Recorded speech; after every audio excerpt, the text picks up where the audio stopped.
Hooley at Large with a Rock and Rollers opera premiere after this.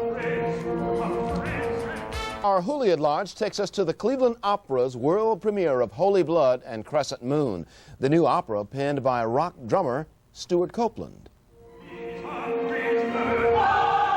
It was a sold-out house, standing room only at the State Theater as the curtain went up for this world premiere performance. You really have to applaud the Cleveland Opera for doing it, because a lot of companies forget that opera is a living thing.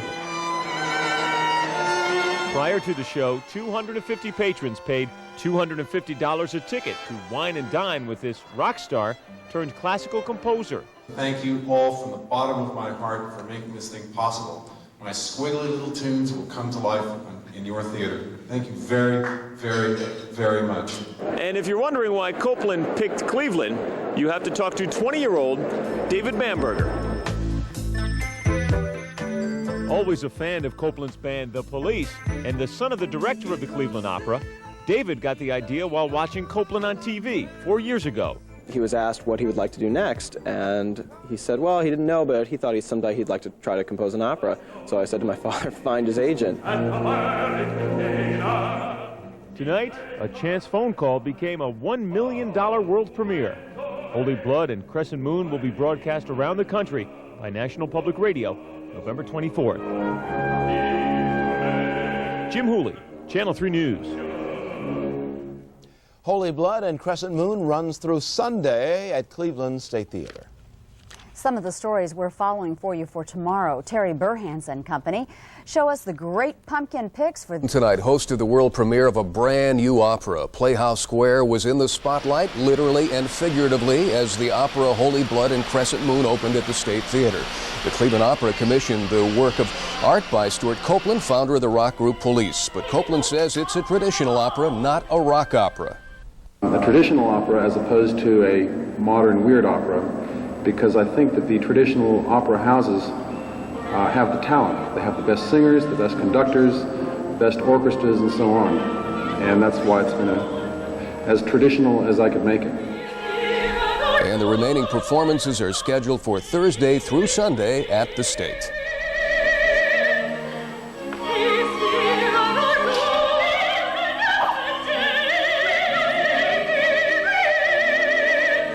Beautiful. I sound like that behind my shower curtain, of course. Probably think of oversized tenors and sopranos singing in foreign languages, right? Well, down at the State Theater tonight, there was an opera with a distinct American twist to it. David Ross joins us live now with the story of a world premiere right here in our city of Cleveland. David, it had to be very exciting there just a short time ago. Well, just a few moments ago, folks came out of the opera. It was a world premiere, and it's called Holy Blood and Crescent Moon, and they seem to have a smile on their face. It was composed by Stewart Copeland. A lot of you folks might remember him from The Police. He was also the founder and the drummer of that famous rock group, and a lot of folks are really surprised that he did, in fact, put an opera together. Well, tonight, let's take a look at that world premiere of Holy Blood and Crescent Moon and see what Stewart Copeland had to say about this unique experience.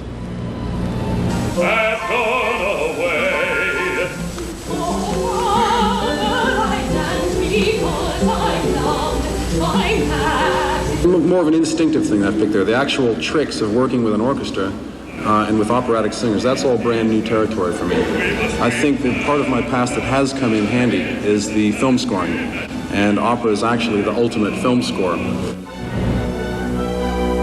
Now what this does is it sort of blends the classical with contemporary tastes and talent. So it is certainly like an opera as we know one, but it's not a rock opera at all, even though it has that newer taste and such. Now folks are walking out there. I said they were smiling. Let's see what they had to say about it. Let's get a reaction from these folks. This is my first opera, so it was great. I love the costumes and the background and the acting, the singing. Everything was great. I really enjoyed it. Not really. It was nice to see something in American that we could understand. Stewart Copeland got paid a lot of money for student exercise. I take you didn't like it much? No, not too much, no. I was disappointed also. I couldn't see the screen. The singing wasn't loud enough. I was pretty disappointed. Well, everybody is a critic, but I'll tell you what, they spent $1 million on this one. It's a grand opera, 65 people in the chorus, 60 people in the orchestra, a large cast. Stewart Copeland is on stage himself. He has a sword, and he's out there mutilating the opposition, and most of the folks that walked out here, they sort of liked it. As a matter of fact, they sold more tickets for opening night of the Cleveland Opera this evening for this world premiere than they've ever sold before. So you call it a success the first day, and it does run through the end of the week. David, mixed reviews for our world premiere on opening night anyway, but it looks like you had a good time. Well, I'm having a great time, and folks are just now filing out, and it seems as though the party will continue on world premiere night. And I'm sure the Moss Man will be there with it. Yes, Thanks, sir. David. Okay, see you later.